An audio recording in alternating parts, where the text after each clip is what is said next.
ज्ञानव्यापी मस्जिद के बाद अब लगातार कई चीज़ों पर सवाल उठने शुरू हो चुके हैं। ऐसे में जामा मस्जिद को लेकर भी अब स्वामी चक्रपाणी जी ने सवाल उठाया है। एक पत्र लिखा है जिसमें कहा गया है कि वहाँ पर हिंदू देवी देवताओं की मूर्तियों को जो है वो रखा गया था और उसी के ऊपर जो है वो फर्श को तैयार किया गया था। इस प्रकार के आपने एक आरोप लगाया है, क्या इसका बेस है और क्या वजह थी कि आपने इस प्रकार की चीज़ें लिखी हैं? जी देखिए, सब सर्वविदित है ये तो कि औरंगजेब ने किस प्रकार से हमारे देश को तोड़ने का प्रयास किया, देश की संप्रभुता को नष्ट करने का प्रयास किया, हमारे सनातन मंदिरों को तोड़ने का कार्य किया। और आज उसी की दिखाई दे रही कि चाहे राम मंदिर हो, चाहे ज्ञानवापी हो, चाहे कृष्ण जन्मभूमि हो, वो भी कृष्ण जन्मभूमि और ये जो ज्ञानवापी सब जो 18 अप्रैल 1669 को जो आदेश दिया था वो रमज़ान के महीने में तोड़वाया था। सोचिए जरा कितना किस प्रकार का वो होगा क्रूर। और उसके बाद मुश्ताक जो उनके समय के तत्कालीन जो इतिहासकार हैं, जो उनके समय के उनके दरबारी जो लेखक थे, वो अपने पुस्तक में उन्होंने बड़े साफ शब्दों में लिखा है कि जब वो जो एक खान है जो जोधपुर से वो कुछ लूट करके आता है बहुमूल्य, 24 मई 1679 को ये घटना है, दिन रविवार होता है। तो उसका जो एक लुटेरा होता है तो लूट करके आता है वहाँ जोधपुर के तमाम मंदिर को, वहाँ के सोने चांदी हीरो और कई सौ वाहनों में लाद करके लेके जब आता है औरंगजेब के सामने, तो वो बड़ा खुश होता है देख करके और उसको कहता है कि भाई एक काम करो, इसके जो सोने चांदी और उससे जड़ित जो प्रतिमाएं हैं वो तो अपने रखवा लेता है और बाकी जलाऊ खाने में रखवाता है और बाकी सब जो प्रतिमाएं हैं जो पत्थर की है चाहे और उसकी है, उसको समझ में जो नहीं आता है तो उसको कहता है कि इसको जामा मस्जिद की सीढ़ियों में और इसको चौतरे में इसको दफन करा दो।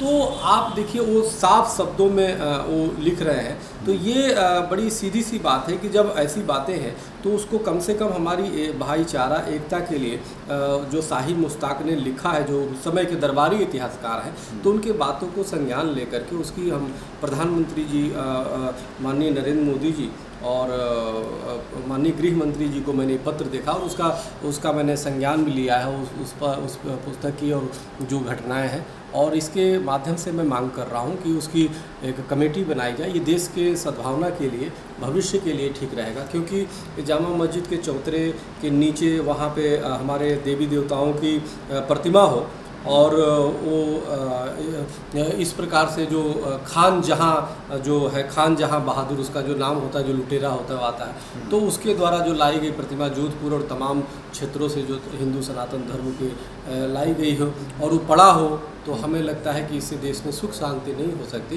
जब तक वो प्रतिमा नहीं निकाला जाएगा। तो आप चाहते हैं कि उनको निकाला जाए? हाँ बिल्कुल। तो मैं इसके एक तो पत्र दिया हूँ और उस पर से मैं जो शाही इमाम हैं उनसे भी मेरा निवेदन है कि एक भाईचारा और एकता को दिखाते हुए, और ये देश के चूँकि हम सब भाई हैं, इसलिए जो मुग़ल ने किया, जो औरंगजेब ने किया, वो तो जानबूझ करके हिंदू स्वाभिमान को झुकाने का प्रयास करता था, देवी देवताओं का अपमान करने का काम करता था। लेकिन अब तो हम सबका देश है, तो इसलिए एक सद्भावना दिखाते हुए आप भी सीढ़ियों की और तमाम जगहों के जहाँ पे साक्ष्य वो है ऐसे प्रतीत होते हैं कि वहाँ पे उसकी खुदाई करने के लिए प्लेसेस ऑफ वर्शिप एक्ट 1991 जिसमें कहा गया है कि 1947 के बाद जो स्थिति है वो बनी रहेगी यथास्थिति, जहाँ जैसे जहाँ पर मंदिर, जहाँ पर मस्जिद, और उसमें केवल बाबरी मस्जिद को अलग रखा गया था।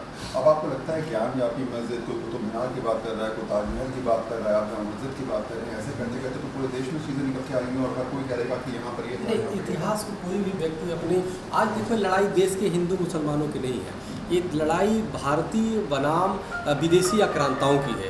ये लड़ाई हिंदुस्तानी बनाम विदेशी मुग़ल आक्रांताओं से है। चाहे जो भी लुटेरे आए थे, वो तो लुटेरे थे, वो तो इतने दलित थे कि उनके पास इतनी क्षमता नहीं थी कि ढंग का मस्जिद बना दे। वो तो मंदिर के दीवारों पे जैसे देवी देवतांकी थे उसी में से गुंबद खड़ा कर देते थे। उनको मतलब था सोने चांदी से, हीरे से, और दूसरे देवी देवताओं को अपमानजनक करते थे। यहाँ का मुसलमान थोड़े कोई अपमान करेगा देवी देवता का, या यहाँ हिंदू भी नहीं करेगा। तो जो सामान्य है या कोई मुसलमान चाहे कितना भी हो, देवी देवता का उस तरह से अपमान नहीं कर सकता, लेकिन वो करते थे।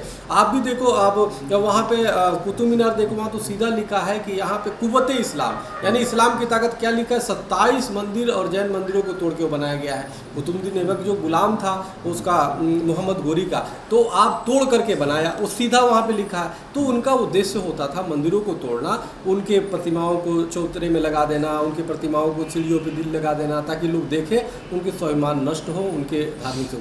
तो वो एक आक्रांता था। तो यहाँ तो अब तो सब वो है, तो इसलिए अगर जो एक दूसरे को पता चल जाए, और जब जांच हो रही है, ज्ञान व्यापी में देखिए जांच हो रही थी ना, नंदी बैठ करके बता रही थी कि यहाँ शिवलिंग है। हम भी शुरू से कहते आ रहे हैं कि भाई देखो इसको जांच किया जाए। जांच हुआ तो कह रहे कि जी वो तो शिवलिंग नहीं, फवारा है। अरे फवारा, कमाल की बात कर रहे हो भाई, शिव के मस्तक से फवारा नहीं, गंगा की धारा निकलती है। और ये सब फवारा करके आप गुमराह ना करो। आप आइए बताइए, नंदी के सामने ही फवारा तुमने बना लिया, तो ऐसे क्या बातें कर रहे हैं? तो ये गलत बात है।